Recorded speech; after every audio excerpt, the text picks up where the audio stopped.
Will AI generated content destroy your website? Well, we looked into that and we found that yes, it can. And also, human generated content can destroy your website. All the dots you're looking at up here are different data points showing AI generated content and human generated content that have historically destroyed websites or that have pushed websites, the green dots up there, pushed websites to higher search rankings and more traffic, more impressions, more clicks. These data points are contained here on the screen. I won't read through all of them, but there are multiple data points of showing AI assisted content that was penalized by Google or rewarded by Google, and the same situation for human generated content. We have lots of data points showing bad AI content getting punished. We have lots of data points showing bad human content getting punished. Most notably, the HouseFresh example there. HouseFresh lost about 90% of their search traffic, and that was based on high effort, expert generated content written by a human with no AI, and it was not a content farm. So the variable here is not whether content is produced by AI. It's not whether content is produced by a human content farm. It's not whether the content is produced by expert humans. It is, does the content actually meet Google's people first standard? And so what we actually find recently, post 2024, in 2025 and 2026, we find that 86% of pages that rank in the top 20 of Google contain AI assisted content. That's pretty significant. We find that sites like NerdWallet are using AI generated content to drive millions of monthly organic visits, about 87% of that from search.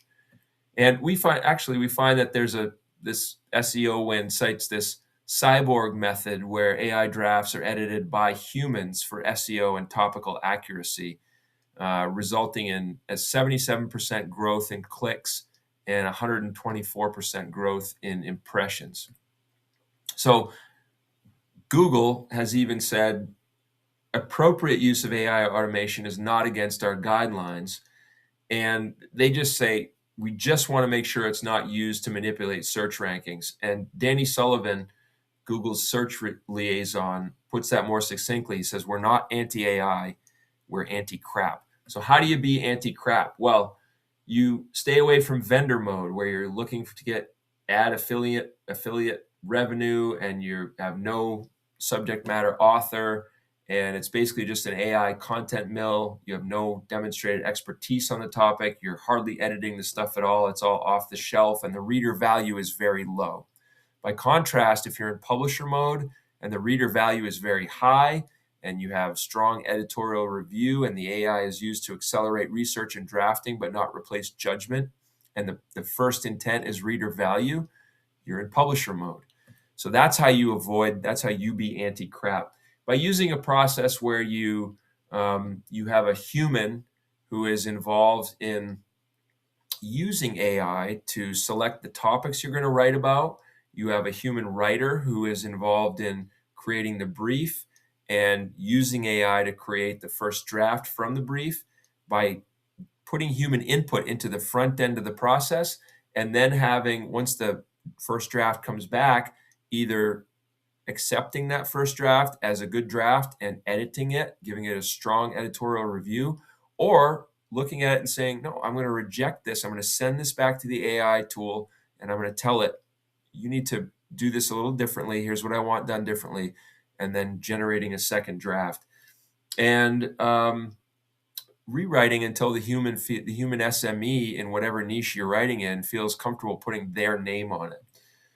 So in that world, the AI is the engine. This is not my words. This has been passed around LinkedIn lately. The SMEs are the steering, the brakes, and the quality assurance. The work and the byline are human. So what this means for editorial-led publishers, if you've seen a lot of stuff on LinkedIn lately saying that AI-generated content is going to eventually tank your site, Yes, that is absolutely true, given that you don't have a human driving the ship. If you are just an AI generated content mill, yeah, you're probably going to tank eventually. If you have a human driving the ship and your first goal is content that a human being would get value from, then you're going to get rewarded just like you always have from Google. So if you're reaching that goal, you're there. And that's it. If you have any questions, please shoot me one in the comments. If you have any comments yourself, please shoot those my way. I'd be really interested to hear from you.